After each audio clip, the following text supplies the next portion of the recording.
Tastes good, like old-time chicken. They sell them at stalls in downtown San Francisco. You see old ladies selling them cooked for $1 apiece, still hot, very fresh. Don't try one, Hardy said. Many of them are toxic. It has to do with their diet. Hardy, Stuart said suddenly. I want to get out of the city and out into the country.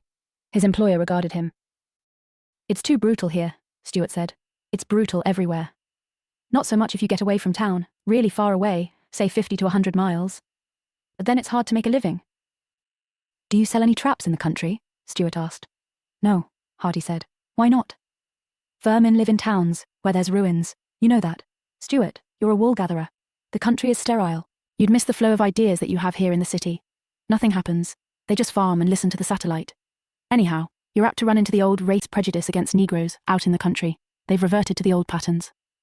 Once more he put on his glasses, turned his arc light back on, and resumed the assembling of the trap before him. It's one of the greatest myths that ever existed, the superiority of the country. I know you'd be back here in a week.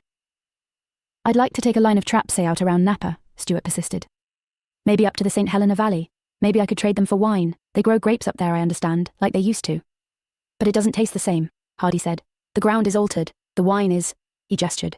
You'd have to taste it, I can't tell you, but it's really awful. Foul. They were both silent then. They drink it, though, Stuart said. I've seen it here in town, brought in on those old wood-burning trucks. Of course, because people will drink anything they can get their hands on now. So do you, so do I. Mister. Hardy raised his head and regarded Stuart. You know who has liquor? I mean the genuine thing. You can't tell if it's pre-war that he's dug up or new that he's made. Nobody in the Bay Area, Hardy said. Andrew Gill, the tobacco expert. I don't believe it.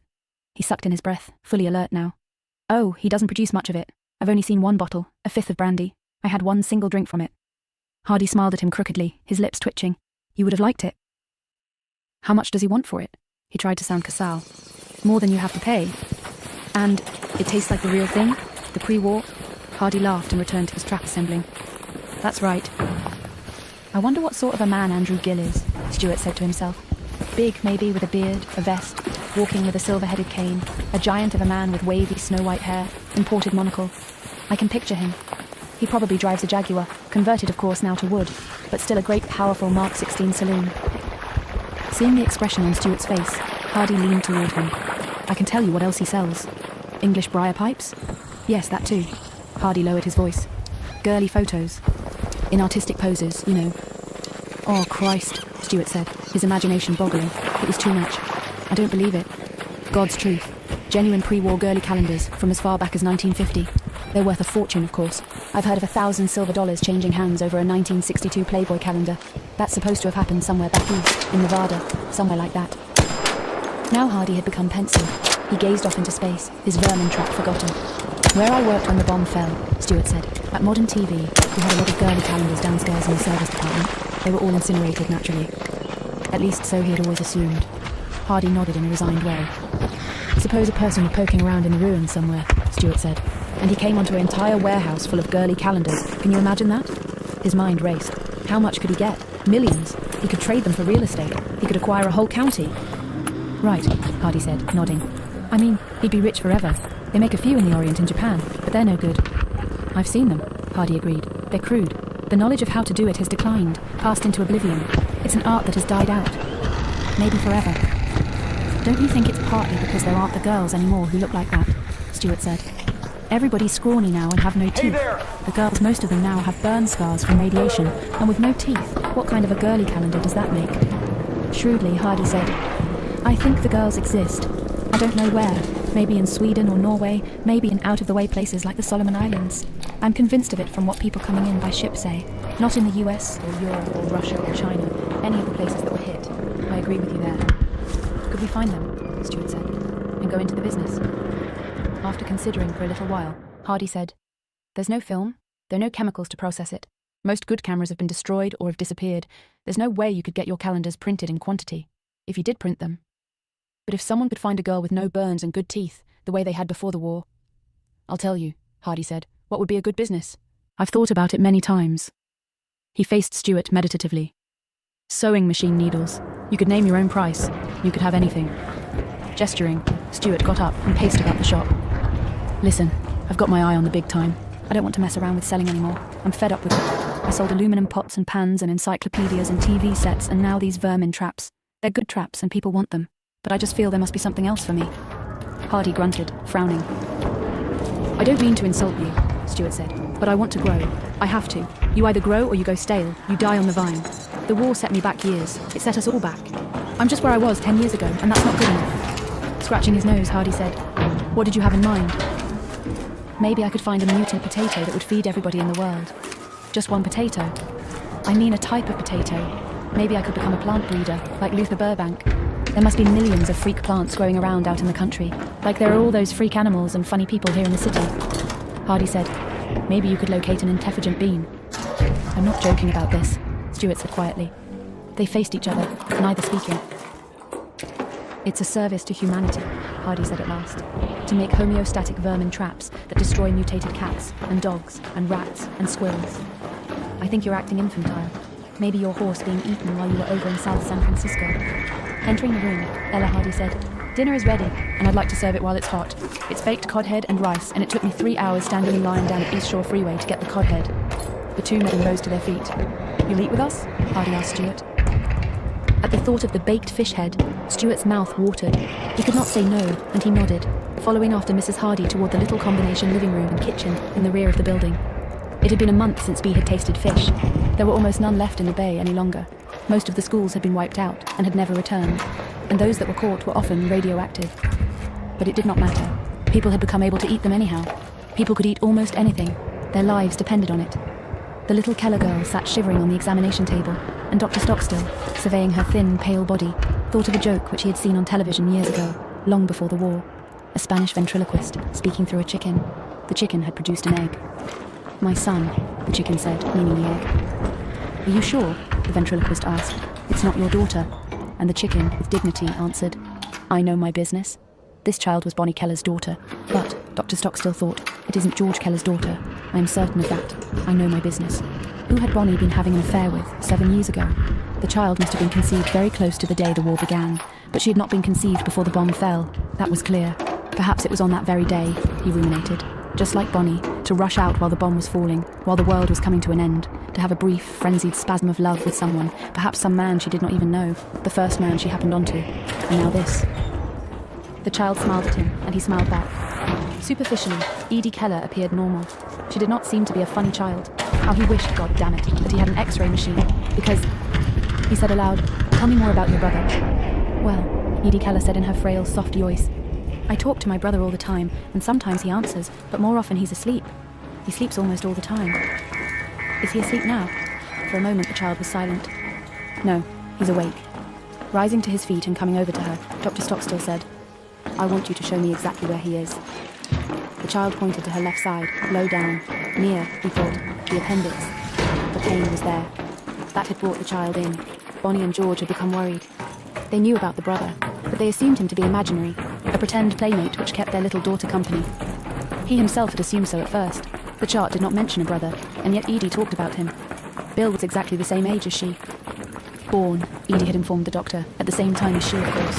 Why, of course? He had asked, as he began examining her. He had sent the parents into the other room, because the child seemed reticent in front of them. Edie had answered in her calm, solemn way, because he's my twin brother. How else could he be inside me? And like the Spanish ventriloquist chicken, she spoke with authority, with confidence. She too knew her business. In the years since the war, Dr. Stockstill had examined many hundreds of funny people, many strange and exotic variants on the human life form, which flourished now under a much more tolerant, although smokily veiled sky. He could not be shocked. And yet, this, a child whose brother lived inside her body, down in the Ingwenor region. For 7 years, Bill Keller had dwelt inside there, and Dr. Stockstill, listening to the girl, believed her. He knew that it was possible. It was not the first case of this kind. If he had his X-ray machine, he would be. Able to see the tiny, wizened shape, probably no larger than a baby rabbit. In fact, with his hands he could feel the outline. He touched her side, safely noting the firm, cyst-like sac within. The head in a normal position, the body entirely within the abdominal cavity, limbs and all. Someday the girl would die, and they would open her body, perform an autopsy. They would find a little wrinkled male figure, perhaps with a snowy white beard and blind eyes. Her brother, still no larger than a baby rabbit. Meanwhile, Bill slept mostly, but now and then he and his sister talked. What did Bill have to say? What possibly could he know? To the question, Edie had an answer. Well, he doesn't know very much. He doesn't see anything, but he thinks. And I tell him what's going on so he doesn't miss out. What are his interests? Stockstill asked. He had completed his examination. With the meagre instruments and tests available to him, he could do no more.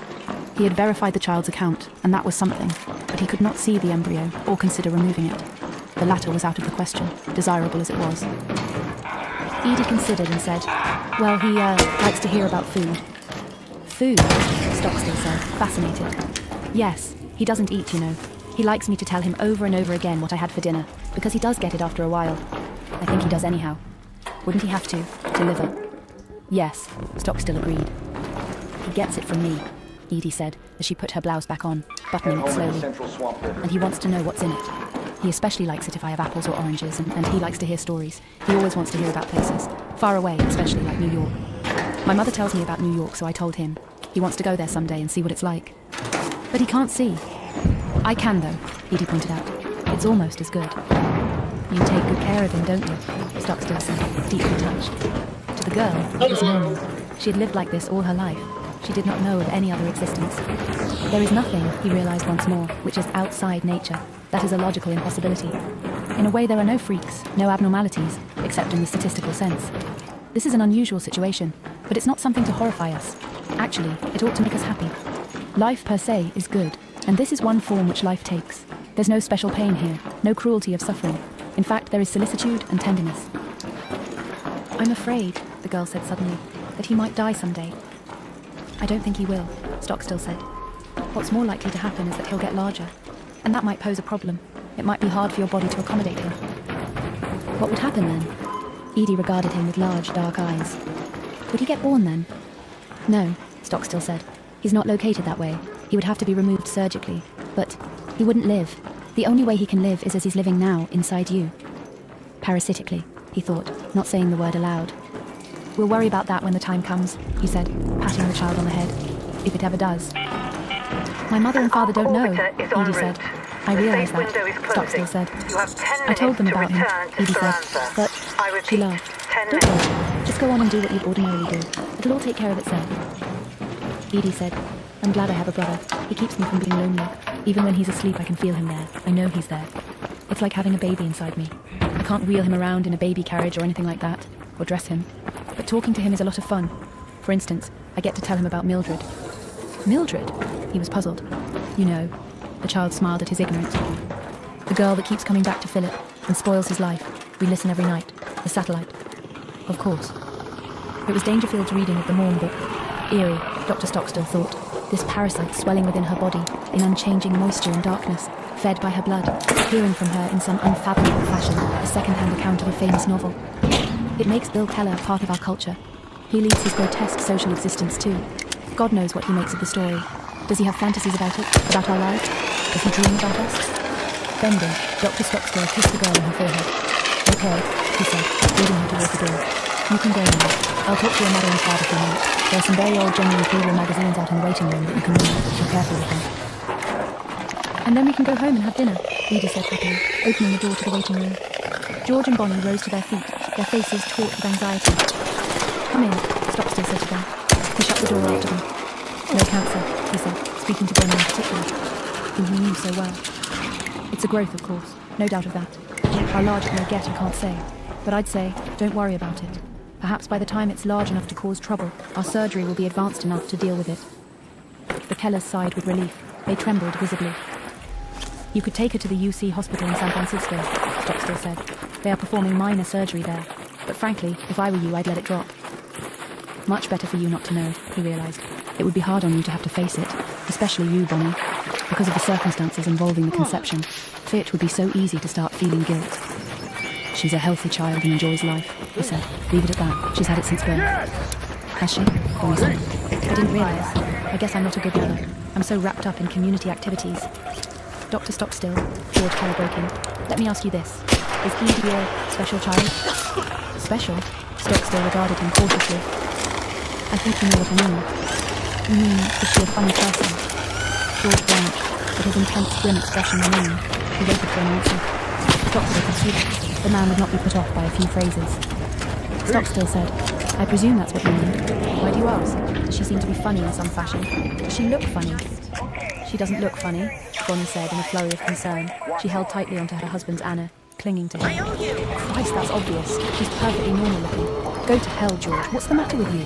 How can you be morbid about your own child? Are you bored or something? Is that it? There are funny people who don't show it, George Keller said. After all, I see many children. I see all our children.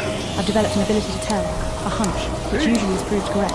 We're required, we in the schools, as you know, to turn any funny children over to the state of California for special training. Now, I'm going home, Bonnie said. She turned and walked to the door of the waiting room. Goodbye, Doctor. Stockstill said. Wait, Bonnie. I don't like this conversation, Bonnie said. It's ill. You're both ill. Doctor, if you intimate in any fashion that she's funny, I won't ever speak to you again. Or you either, George. I mean it. After a pause, Stockstill said, You're wasting your words, Bonnie. I am not intimating because there's nothing to intimate. She has a benign tumour in the abdominal cavity, that's all. He felt angry. He felt, in fact, the desire to confront her with the truth. She deserved it.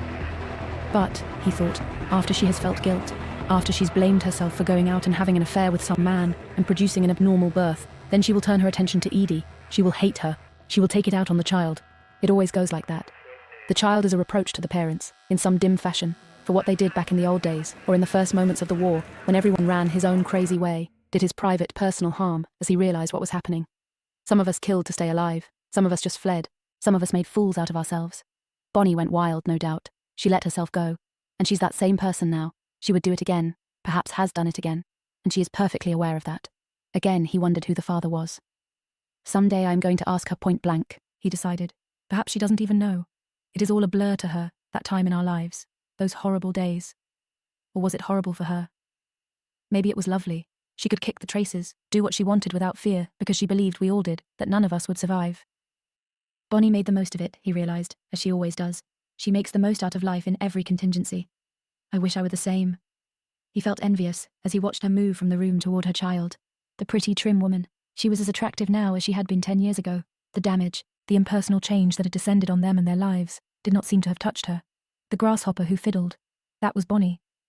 In the darkness of the war, with its destruction, its infinite sporting of life forms, Bonnie fiddled on, scraping out her tune of joy and enthusiasm and lack of care. She could not be persuaded, even by reality, to become reasonable. The lucky ones, people like Bonnie, who are stronger than the forces of change and decay.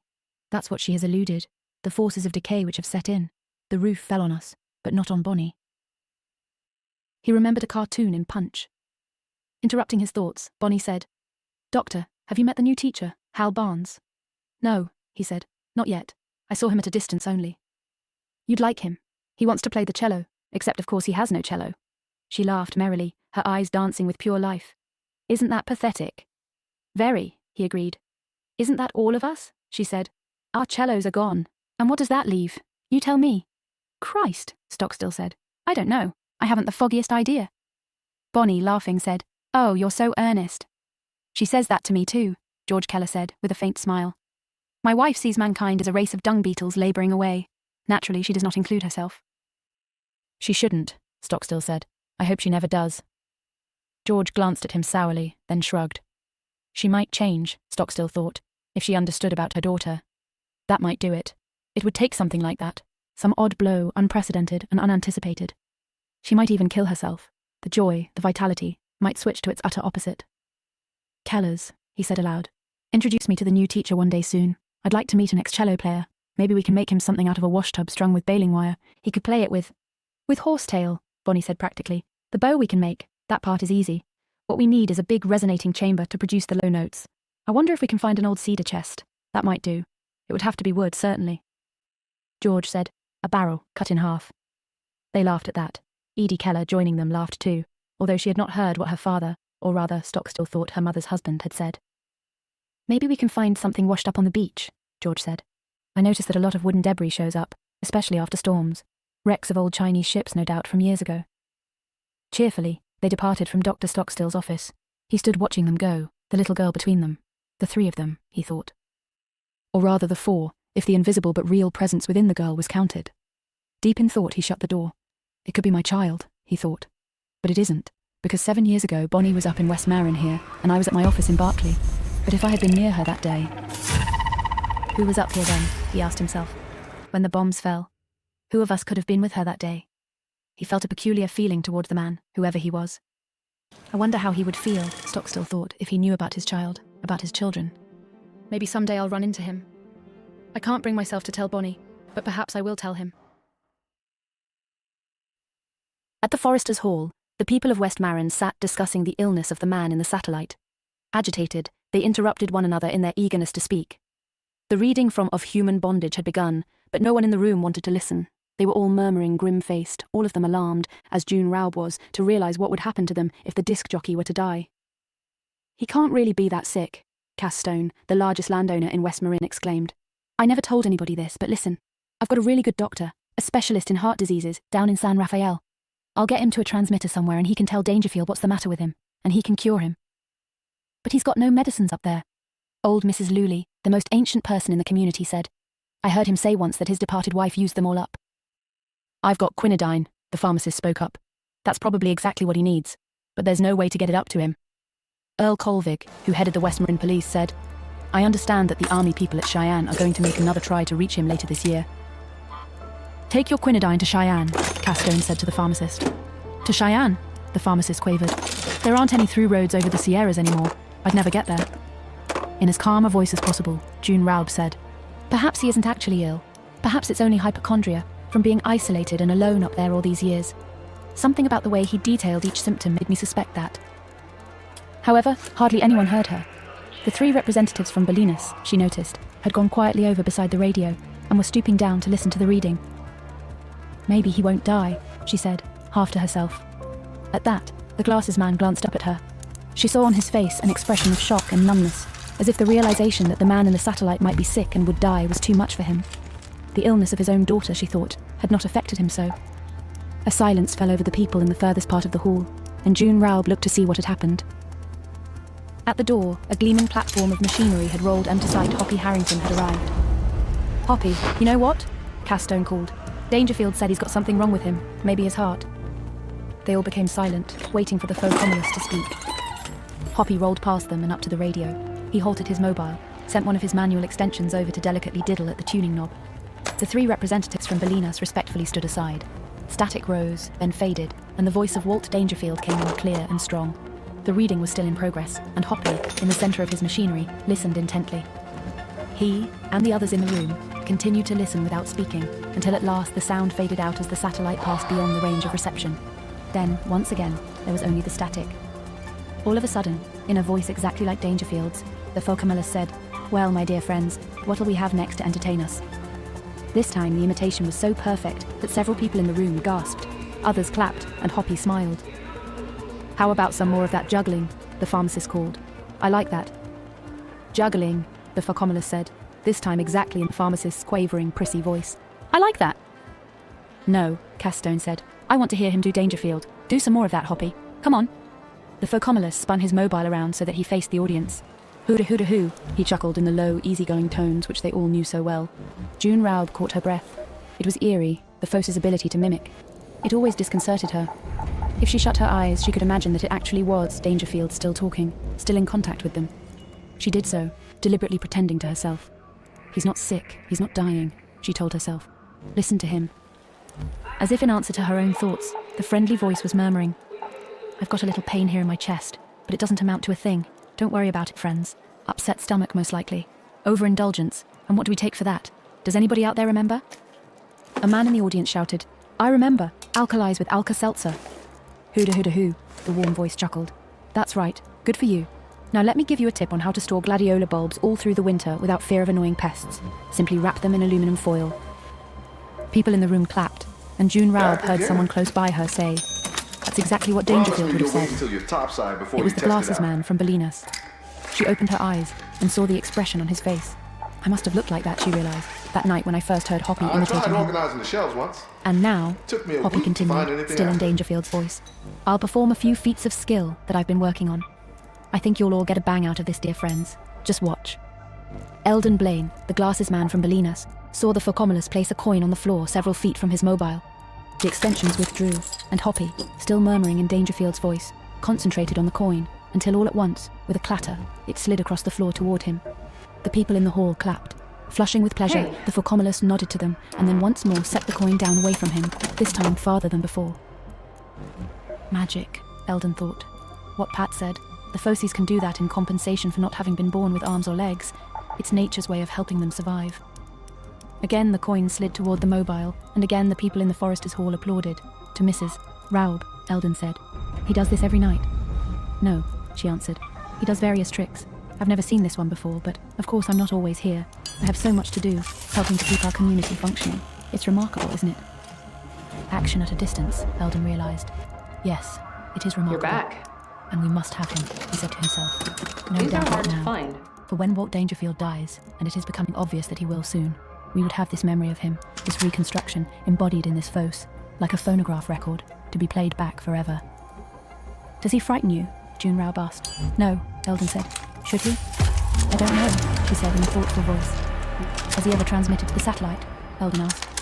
"A lot of other handles have. Odd he hasn't with his ability." June Raub said. "He intended to. Last year he started building a transmitter.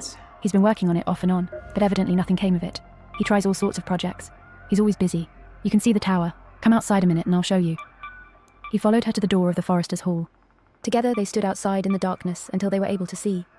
Yes, there it was, a peculiar crooked mast, rising up into the night sky, but then brelding off abruptly. "That's his house," June Raub said. "It's on his roof, and he did it without any help from us. He can amplify the impulses from his brain into what he calls his servo assists, and that way he's quite strong, much more so than any unfunny man." She was silent a moment. "We all admire him. He's done a lot for us." "Yes," Eldon said. "You came here to nap him away from us," June Raub said quietly. "Didn't you?" Startled, he protested. "No, Mrs. Raub. Honest, we came to listen to the satellite, you know that." "It's been tried before," Mrs. Raub said. "You can't nap him because he won't let you. He doesn't like your community down there. He knows about your ordinance. We have no such discrimination up here, and he's grateful for that. He's very sensitive about himself." Disconcerted, Eldon Blaine moved away from the woman, back toward the door of the hall. "Wait," Mrs. Raub said. "You don't have to worry. I won't say anything to anyone. I don't blame you for seeing him and wanting him for your own community. You know, he wasn't born here in West Marin. One day, about 3 years ago, he came rolling into town on his mobile, not this one, but the older one the government built before the emergency. He had rolled all the way up from San Francisco, he told us. He wanted to find a place where he could settle down, and no one had given him that up until us." "Okay," Eldon murmured. "I understand." "Everything nowadays can be napped," Mrs. Raub said. "All it takes is sufficient force. I saw your police cart parked down the road, and I know that the 2 men with you are on your police force. But Floppy does what he wants. I think if you tried to coerce him, he'd kill you. It wouldn't be much trouble for him, and he wouldn't mind." After a pause, Eldon said, "I appreciate your candor." Together, silently, they re-entered the Foresters' Hall. All eyes were on Hoppy Harrington, who was still immersed in his imitation of Dangerfield. "It seems to go away when I eat," the Phocomulus was saying, "and that makes me think it's an ulcer, not my heart. So if any doctors are listening, and they have access to a transmitter..." A man in the audience interrupted. "I'm going to get hold of my doctor in San Rafael. I'm not kidding when I say that. We can't have another dead man circling around and around the earth." It was the same man who had spoken before. He sounded even more earnest now. Or if, as Mrs. Rabb says, it's just in his mind, couldn't we get Doc Stockstill to help him? Eldon Blaine thought. But Hoppy was not here in the hall when Dangerfield said those words. How can he mimic something he did not hear? And then he understood. It was obvious. The Phocomulus had a radio receiver at his house. Before coming to the Foresters' Hall, he had sat by himself in his house, listening to the satellite. That meant there were 2 functioning radios in West Marin, compared to none at all in Bolinas. Eldon felt rage and despair. We have nothing, he realised.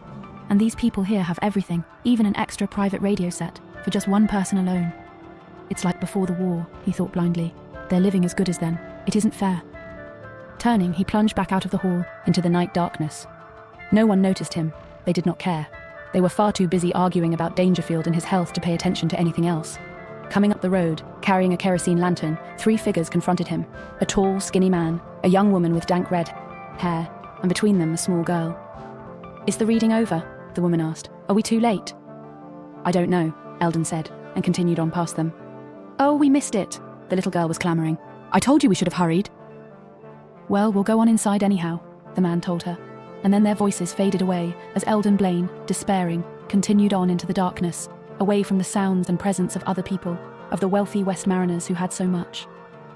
Hoppy Harrington, doing his imitation of Dangerfield, glanced up to see the Kellers, with their little girl, enter the room and take seats in the rear.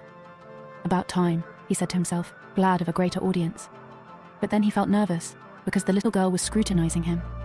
There was something in the way she looked at him that upset him. It had always been so, about Edie.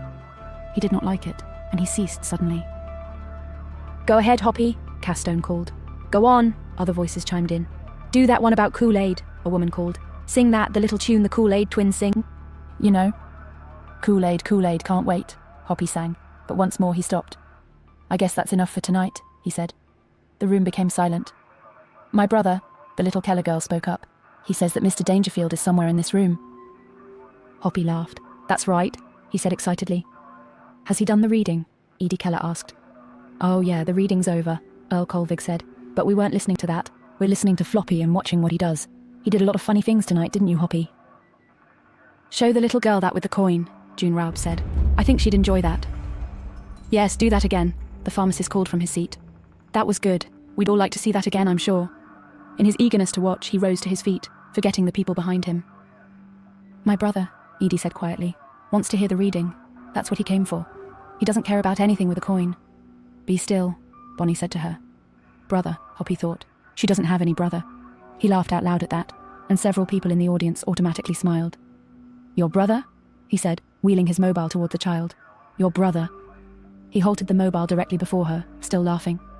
I can do the reading, he said. I can be Philip and Mildred and everybody in the book. I can be Dangerfield. Sometimes I actually am. I was tonight, and that's why your brother thinks Dangerfield's in the room. What it is, it's me. He looked around at the people. Isn't that right, folks? Isn't it actually Hoppy? That's right, Hoppy, Castone agreed, nodding. The others nodded too, all of them, or at least most of them. Christ's sake, Hoppy, Bonnie Keller said severely. Calm down, or you'll shake yourself right off your cart. She eyed him in her domineering way, and he felt himself recede. He drew back in spite of himself. What's been going on here? Bonnie demanded. Fred Quinn, the pharmacist, said. Why, Floppy's been imitating Walt Dangerfield so well you think it was him? The others nodded, chiming in with their agreement. You have no brother, Edie, Hoppy said to the little girl. Why do you say your brother wants to hear the reading when you have no brother? He laughed and laughed. The girl remained silent. Can I see him? He asked. Can I talk to him? Let me hear him talk, and I'll do an imitation of him. Now he was laughing so hard that he could barely see. Tears filled his eyes, and he had to wipe them away with an extensor. That'll be quite an imitation, Castone said. Like to hear that, Earl Colvig said. Do that, Hoppy. I'll do it, Hoppy said, as soon as he says something to me. He sat in the center of his mobile, waiting. I'm waiting, he said. That's enough, Bonnie Keller said. Leave my child alone. Her cheeks were red with anger. To Edie, ignoring the child's mother, Hoppy said, Where is he? Tell me where. Is he nearby? Lean down, Edie said, toward me, and he'll speak to you. Her face, like her mother's, was grim. Hoppy leaned toward her, cocking his head on one side, in a mock-serious gesture of attention. A voice, speaking from inside him, as if it were a part of the interior world, said, How did you fix that record changer? How did you really do that? Hoppy screamed. Everyone was staring at him, white-faced. They were on their feet now, all of them rigid. I heard Jim Ferguson, Hoppy said. The girl regarded him calmly. Do you want to hear my brother say more, Mr. Harrington? Say some more words to him, Bill. He wants you to say more. And in Hoppy's interior world, the voice said, It looked like you healed it. It looked like instead of replacing that broken spring. Hoppy wheeled his cart wildly, spun up the aisle to the far end of the room, wheeled again and sat panting, a long way from the Keller girl.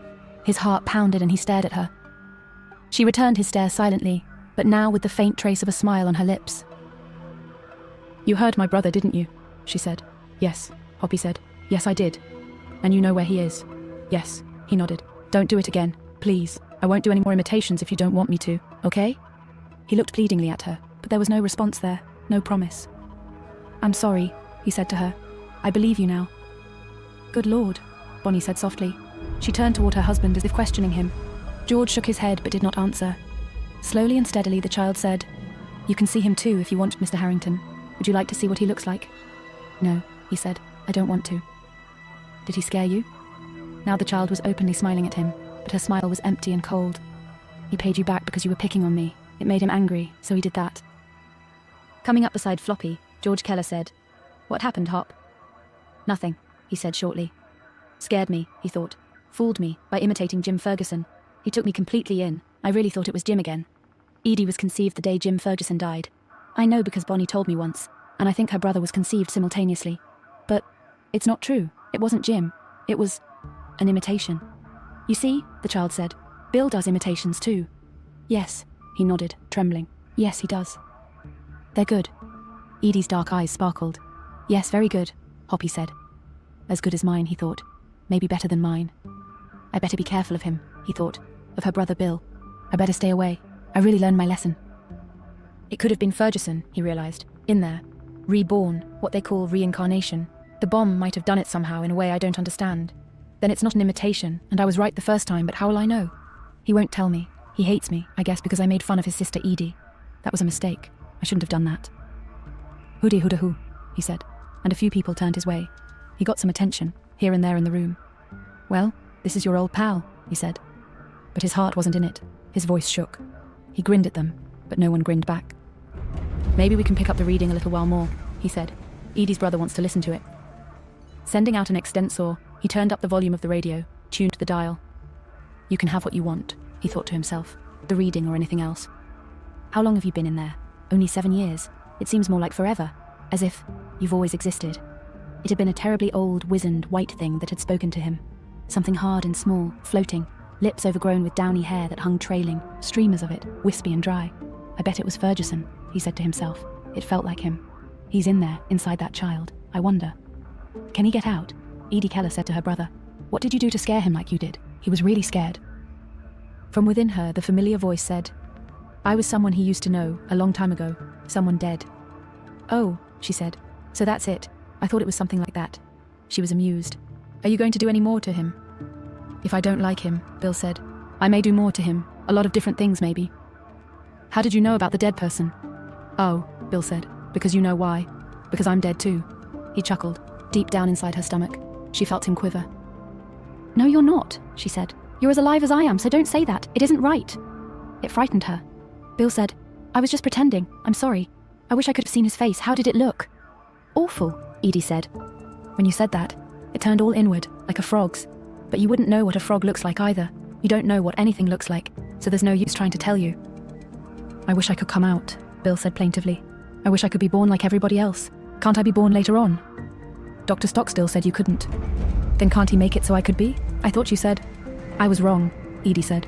I thought he could cut a little round hole, and that would do it, but he said no. Her brother, deep within her, was silent then. Don't feel bad, Edie said. I'll keep on telling you how things are. She wanted to console him. She said, I'll never do again like I did that time when I was mad at you, when I stopped telling you about what's outside. I promise. Maybe I could make Dr. Stockstill let me out, Bill said. Can you do that? You can't. I can if I want. No, she said. You're lying. You can't do anything but sleep and talk to the dead, and maybe do imitations like you did. That isn't much. I can practically do that myself and a lot more. There was no response from within. Bill, she said. You know what? Well, now 2 people know about you. Hoppy Harrington does, and Dr. Stockstill does. And you used to say nobody would ever find out about you, so you're not so smart. I don't think you're very smart. Within her, Bill slept. If you did anything bad, she said, I could swallow something that would poison you. Isn't that so? So you better behave. She felt more and more afraid of him. She was talking to herself, trying to bolster her confidence. Maybe it would be a good thing if you did die, she thought. Only then I'd have to carry you around still, and it wouldn't be pleasant. I wouldn't like that. She shuddered. Don't worry about me, Bill said suddenly. He had become awake again, or maybe he had never been asleep at all. Maybe he had just been pretending. I know a lot of things. I can take care of myself. I'll protect you too. You better be glad about me because I can. Well, you wouldn't understand. You know I can look at everyone who's dead, like the man I imitated. Well, there are a whole lot of them, trillions and trillions of them, and they're all different. When I'm asleep, I hear them muttering. They're still all around. Around where? She asked. Underneath us, Bill said. Down in the ground. Bruh, she said. Bill laughed. It's true, and we're going to be there too.